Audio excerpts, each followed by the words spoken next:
We can't wait. We can't wait to some time off months from now when somebody decides that it's time to act.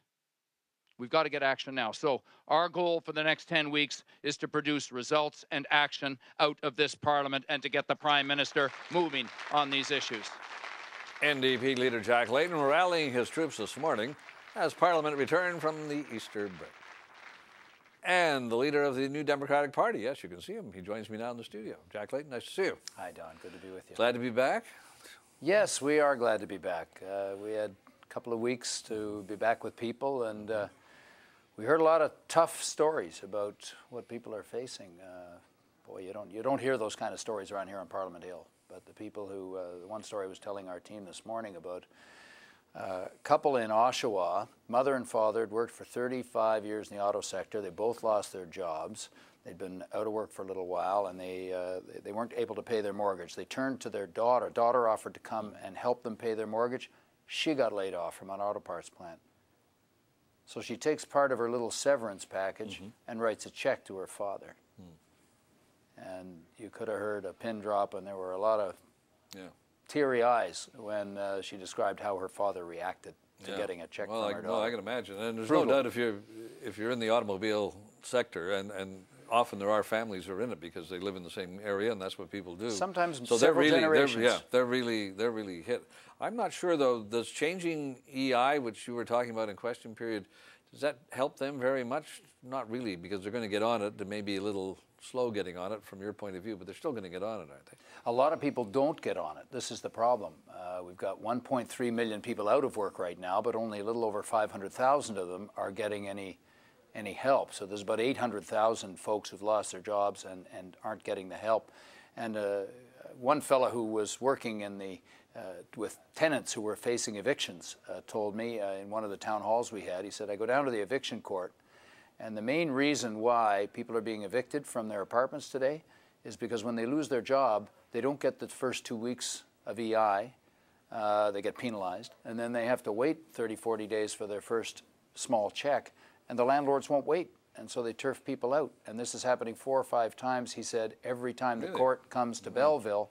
Well, these courts exist all over Ontario.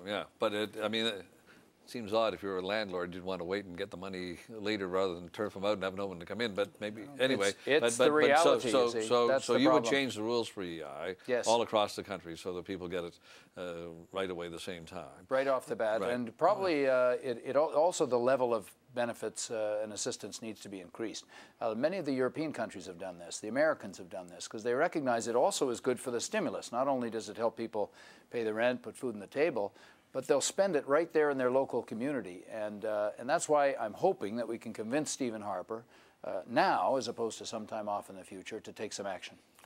I suppose, though, just to keep the numbers straight, we should point out that people who aren't on EI, if they've used up their EI, they do then get provincial assistance. So they're not without any support or resources at all. When you say there's more than 1 million people unemployed, most of those people are getting either EI or they're getting provincial assistance. Isn't that fair? I mean, just to, I would think you'd want to be accurate on that. Some of that, yes, and some of them can get that help. Although let's be clear, the provincial welfare assistance is dramatically less.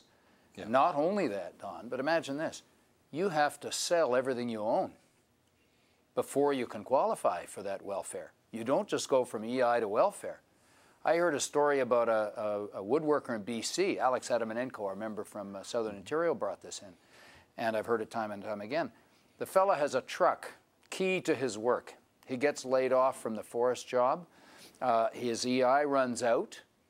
He goes to get welfare, and they tell him, you got to sell your truck because we assess it as being worth more than $5,000. Yeah. Well, he'll never get a job if he sells his truck. So you know what he did? He left his apartment, and he and his daughter are living in his truck. Live in the truck, yeah. I mean, this is the truth of it. In Ontario, you've got to get rid of it. If you have an RSP, you got to get rid of that. If you own a house, forget it. You got to sell your house and use all that money. You've got to reduce yourself to destitution before you can get any help from the welfare system. This is why it's so important that we fix EI, because employment insurance is supposed to provide that bridge, but we all know the bridge has got to be longer. while you're in a recession than it is now. And the Liberals never should have changed the rules 10 years ago. Diane Finley's going to be on in a moment. She's going to tell me it is longer. But what you're saying is it's got to start sooner. And it's got to allow more people to get on to the bridge. Right now, there's people that aren't able to get the help in the first place. But they don't get on mainly because they're not eligible under the criteria, right? And the criteria, they're self-employed or some other reason where they haven't been able to contribute. If you contribute, you can get on. No, as long, you're wrong, Don. I'm sorry to become that directly. No, you're absolutely right, and do. And, let me clarify and tell me if I'm still wrong. You have to have the minimum number of weeks, and if you've done that, you have to contribute and have the minimum number of weeks. Then you get on. Yes, and here's the trick about the minimum number of weeks. You can have a person who, I heard about a case where there's a plant down in around St. Catharines. It closed down. 2 workers thrown out of work. 1 qualified for EI. They'd worked the same amount of time. 1 qualified, 1 didn't. Why? Because the one had been driving around to the job from the GTA. And the number of hours required in the GTA are different. So one ends up destitute, the other gets a little bit of help. I mean, that's nuts. It's not fair. And that's why we've got to make these changes. We also think self-employed people ought to have access to EI. Because when business starts to fall, small business owners, and a lot of them out there, suddenly don't have the revenue. Even if they haven't contributed so far? No, but they should be allowed to contribute. No, but that wouldn't help them right now, would it? Probably not in the immediate, but might over the next year, 2 years, whatever. We should open these things up. Wish we had more time. Thanks for coming in. Good to see you. Thank you, Don.